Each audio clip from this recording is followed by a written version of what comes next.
ବୟସର ଅପରାହ୍ନରେ ପହଞ୍ଚିଥିବା ଏହି ବୁଢ଼ୀ ମାଉସୀଟି ଆଜି ବି ପରିବାରର ବୋଝ ମୁଣ୍ଡଉଛନ୍ତି ଏହି ଦୋକାନଟିଏ କରି। ତଥାପି ଆଜିକାର ଭଦ୍ର ସମାଜର କିଛି ଲୋକ ତାଙ୍କୁ କିପରି ଠକିଛନ୍ତି ଶୁଣନ୍ତୁ। ଖାଇଲେ ଡାକି ଯଦି କହିବି ହେଇ ମାଇଲେ ତାକୁ ବି ସହିବି। ତମକୁ କିଏ ମାରିଛନ୍ତି କେବେ? ହଁ ବଡ ପୁଅଟାକୁ ଚା ଗାଡ଼ିରେ ମାଇଲା ସୁରମଳି ମାଇଲେ ବଡ ପୁଅ କାଇଁ ମାରିଲେ? ଏଇ ଦୋକାନ ବାକି ନାଗିଲା ବେଲିକି ପକେଇଲା ଗୋଟେ ତାପରେ ଏଇଠି କିଛି କହିଛିନି। ଯେତେବେଳେ ତମକୁ ଆକ୍ରମଣ କରୁଛ ତମେ ଭୁଲ ମାଗି ଦଉଛ? ହଁ। କଣ କରୁଛ? ହାତ ଗୋଟେ ଧରି ଭୁଲ ମାଗୁଛି ମୋର ଭୁଲ ହେଇଛି ତମେ ଯା। ମୋର ମାଗିବାଟା ଭୁଲ ହେଇଛି। ହଁ ଆଉ ଦିନେ ମାଗିଲିନି ତମେ ଏଇଭଳିଆ ମୁଁ କରି ଚାଲିଛି। କଣ କରିବି ଲାଷ୍ଟକୁ ଘର ଛାଡ଼ିଦେବୁ ଉଠେଇଦେବୁ ବାড়ିଦେବୁ ଭାଙ୍ଗିଦେବୁ ଏମିତି ଲୋକ କହୁଛନ୍ତି। ହଁ କଣ କଣ ମାଗିକି ନେଲେ? ନଥିଲା ତମେ କଣ ମାଗିଲେ? ବିସ୍କୁଟ ଚା ବିସ୍କୁଟ ପାନ ଖଣ୍ଡେ ବିସ୍କୁଟ ଚା ଗୋଟେ। କୋଉ ଗାଁ ଲୋକ କଣ ମୁଁ ବି ଚିହ୍ନିନି। କଣ କହିଲ? କୋଉ ଗାଁ ଲୋକ କଣ ମୁଁ ବି ଚିହ୍ନିନି। ମାଗିକିଲା ବିସ୍କୁଟ ଗୋଟେ ପାନ ଗୋଟେ। ପାନ କେତେ ଟଙ୍କାର? ଗୋଟେ ଚା ଗୋଟେ ଖାଇଲା। ତମେ ଲକ୍ଷ୍ୟ ଅନ୍ୟ ମାନଙ୍କ ଭିତରେ ସେ ପଳେଇଗଲା। ତମ ଦୋକାନ ଏଇଟା?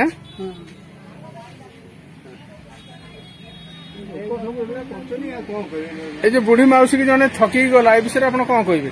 କଣ କହିବି ଆଉ ଏଇ ତ ଏଇখিনি ତ ସବୁ ସମାଜ ସେଇଭଳିଆ ଲୋକ ଆଜିକାଲି ତ ଖଟିବାକୁ ଭଲ ପାଉନାହାନ୍ତି। ଏଇଭଳିଆ କିଛି ଲୋକ ଅଛନ୍ତି ଏଇଠି ଏମିତି ଠକାମି କାମ କରୁଛନ୍ତି। ଏମିତି କରୁଛନ୍ତି ଜଣେ ବୟସ୍କ ଲୋକ ଆଜି ନୁହଁ ବୁଢୀ କେତେ ଥର ଏମିତି କଲାଣି। ମୁଁ ଏଠି ଆସି ବସେ କହେ ଅପା କହେ ଏମିତି ପ୍ରାୟ ସେମାନେ କରୁଛନ୍ତି। ଏଭଳି ଜଣେ ନିରୀହ ବୁଢ଼ୀ ମାଉସୀ କି ଠକୁଥିବା ଲୋକ ସମାଜ ପାଇଁ ଯେ କେତେ ଭୟଙ୍କର କାମ ନ କରୁଥିବେ ଚିନ୍ତା କରନ୍ତୁ।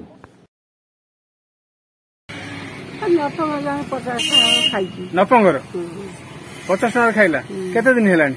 15 ଦିନ କି ବେଶୀ ହବ। ସେ ଲୋକକୁ ଚିହ୍ନିଛ? ସେ ଲୋକକୁ ଚିହ୍ନିଛି ମତେ ଦେଖାଯାଉଛି ଯେ କେତେବେଳେ ପଳେଇ ଯାଉଛି। ସେ ଲୋକ ନାଁ କଣ? ମୁଁ ଜାଣିନି। ଚିହ୍ନିଛ କିନ୍ତୁ? ହଁ ତାକୁ ଚିହ୍ନିଛି। 15 ଦିନ ହେଲାଣି ଆଉ ଆସୁନି? ଯାଉଛି ବା ଯାଉଛି ଆଉ ଆସୁନି ଦୋକାନ। ସେ ଲୋକ ନାଁ ଜାଣିନା ଦେଖିଲେ ଚିହ୍ନି ପାରିବ? କେତେ ଟଙ୍କାର ଖାଇଛି? 50 ଟଙ୍କା କହିଲା ମୁଁ ଦେଇଦେବି ଆସି ଦେଲା।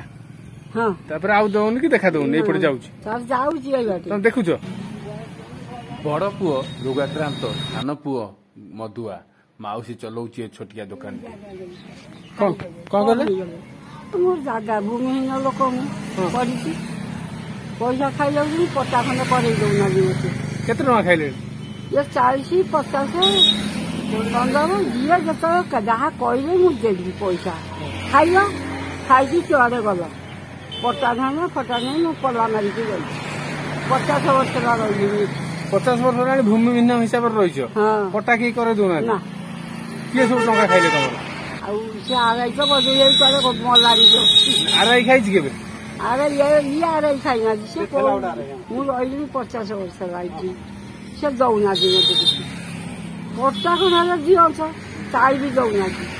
ଘର ନାହିଁ ପଲା ମାରି ରହିଛି। ପଲା ମାରି ରହିଛ? ପାଉତି ବି କାଟିଛି। ପାଉତି କାଟିଛ? তুমি ଭୂମିହୀନ ହିସାବରେ ତମକୁ ଜାଗା ଖଣ୍ଡେ ମିଳିନି। ତମ ନାଁ କଣ? ସେବତୀ ଓଝା। ସେବତୀ ଓଝା। ତମର 50 ବର୍ଷ ହେଲାଣି ଏଠି ପଲା ମାରି ରହୁଛ? ହଁ ମୋ ସ୍ୱାମୀ ନାଁ ହଉଛି ଜଗନ୍ନାଥ ଓଝା।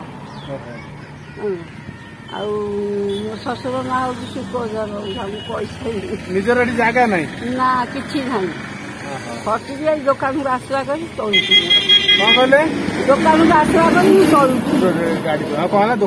ଦୋକାନରେ ଆସିବା କରି ଚଳୁ ଯୋଉ 2 ପଇସା ବାହାରୁଛି ସେ ଦୋକାନରେ ଆସିବା କରି ଚଳୁଛ? ମୋର ଆଉ କିଛି ଆସିବା ନାହିଁ। ଆଉ କିଛି ନାହିଁ? ନା। ଏଇ ଦୋକାନଟି ତମର? ଏ ଦୋକାନରେ ମାଲ ପତ୍ର କିଏ ଆଣିଦିଏ? ଚାହାତେ ଦେବି କେତେବେଳେ ପୁଅ ଆଣି ଦବ। ଆଉ ବଡ ପୁଅ ତ ପେଟ ବିନ୍ଧା ବେମାର ଏଇ ଅଧ ବେଳେ ଖାଉଛି ଅଧ ବେଳେ ପଡୁଛି। ପେଟ ବିନ୍ଧା ବେମାର ବଡ ପୁଅର? ଆଉ ସାନ ପୁଅ ଯିଏ ଗଣ୍ଡିଆ ଇଏ ମଦୁଆ ସେ ତାର ଗାଡି ଫାଡି ଯାଉଛି ସେ ତାର ସିଆଡେ ଯାଉଛି ଅନଉନି। ଆଉ କଣ କରିବି ଝିଅ ଗୋଟିଏ ବାହା କରିଦେଇଛି। ଆଉ ଆଣିକି କିଏ ସଉଦା ଦଉଛି? କୋଉ ପୁଅ? ସେଇ ବଡ କେତେବେଳେ କିନ୍ତୁ ଜାଣିଛି। ଆଉ ନାତି ନାଚିଛି ନୋଟ ଏଇଭଳିଆ ଅବସ୍ଥା ଚାଲୁଛୁ। ଆମେ କିଏ କଣ ଦଉଛୁ? ବଡ ପୁଅ କଣ ରୋଜଗାର କରୁଛନ୍ତି? ସେଇ କାଠ କାମ କରେନି, ଆଉ କିଛି କରେନା।